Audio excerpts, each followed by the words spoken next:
So I'm here with Kath, the owner of Uncluttered by Kath, and we've been looking at some of the things that people need to know ahead of the Big Worcester Garage Sale. It's a 4-part series of questions that Kath's helping me with. So if you've only seen this one, have a look through the feed and you'll spot some other tips and advice from Kath. We're going to talk about decluttering and tips on decluttering today. So Kath, could you tell me what are some of the common mistakes people make when they're attempting to declutter their home? Yep, so the first one, and I think I mentioned this last year, and it sounds very kind of corporate and businessy, but you do need a plan and you do probably need a goal and an objective. And actually what was quite fun last year is I went round on the day and we spoke to a few people, and there was one household where they had their niece or nephew coming to stay for the summer from university, and they had no room for them, so they basically had to completely declutter their spare room. But she was like, this gave us the reason to do it. And so then obviously they had loads of stuff out for the garage sale. So yeah, have a plan, have a goal, because otherwise you'll just put it off and keep putting it off. And I think the other one, again, we talked about last year, was not having a maybe pile, because if you have a maybe pile, you'll just put everything on the maybe pile, and actually you don't want that, because a bit more binary. It's kept or it's gone. Fine, cool. And that might actually go on to this question then. So how would you recommend someone starts their decluttering process? Certainly if they're overwhelmed by the clutter, like if you have a house that's got a lot and you realise you've got something you need to do, where do they start? Start small, whether that be just the drawer in the kitchen, or a drawer in a study, or an office, or a playroom, or a small cupboard. Pick something maybe relatively easy, so you know that actually if you pick a cupboard with kids' toys in it, you're probably going to be able to work your way through that quite easily. Maybe give yourself a bit of a reward, so if you empty 3 cupboards, you are allowed to go and have a cup of tea and a biscuit, or if you empty a whole room, you do actually get to go shopping and buy something new. Fair, nice. Got ya, cool. So give yourself treats along the way. Yes. Super duper. And then have you got any kind of practical strategies for organising belongings during the decluttering process? Because obviously we've got a time gap between when someone's going to start this process and the 8th of June coming. But is there like a practical strategy for organising it and keeping it in one place ready then for hopefully selling some of the items? So I think obviously pick somewhere that's got some space. So if you've got space in your garage and you're going to do it from your garage, then obviously create a bit of an area there.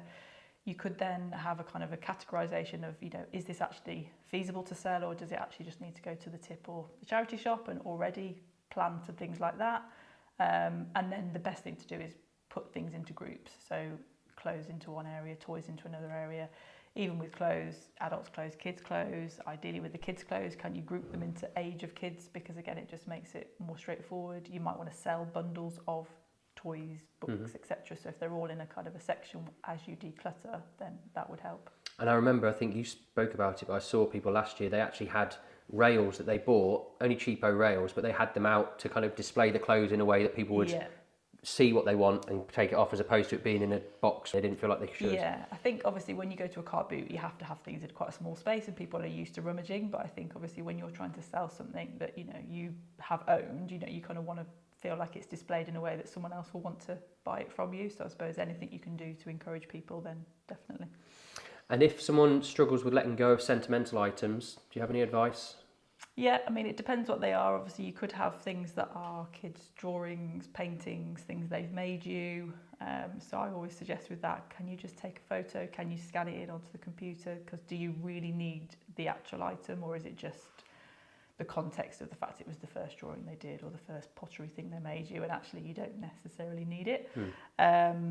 Other things, I suppose, if it's family items that you've perhaps inherited, or someone's donated to you or given to you, it's that finding the balance between what does it actually mean. Like, is it just that it's one of many things that you've been given by a relative, and actually you don't need 10 new clocks because you've already got plenty of clocks in the house, but you feel like you should have kept them. Find a way again to donate them and give them a new life, rather than just getting rid of them. And also just be kind to yourself. Sometimes there are things that you do need to keep, so it's okay to have things that you do keep. Makes sense. And so how could someone maintain a clutter-free environment after they've gone through the decluttering process? Because this isn't just about the Big Worcester Garage Sale, it's about you're sharing your skills with people for them to just have a better household in general. So how do they maintain that afterwards? What's the best way of doing it? I think things like take a photo of it. So obviously if you have put a lot of effort in and it does look really different, take a photo, maybe stick it up in one of the kitchen cupboards if it's the kitchen that you've done, or in the playroom, because then that actually, if it starts to creep away from what you've done, you've got that photo to remind you of how good it was, and Right. you want to keep it like that.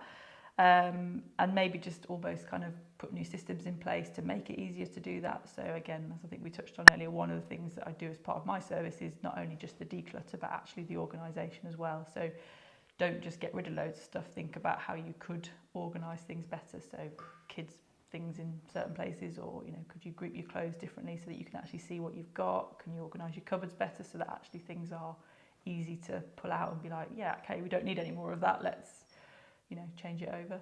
And then again, I suppose like that incentive almost to hold yourselves accountable. So if you've done something, get your partner to buy into that, or get the kids to buy into the fact that the playroom is now a haven for them and it's a lot easier to use. So Yeah, you want it to return to that when they finished. Yeah, Ideally. ideally. Super.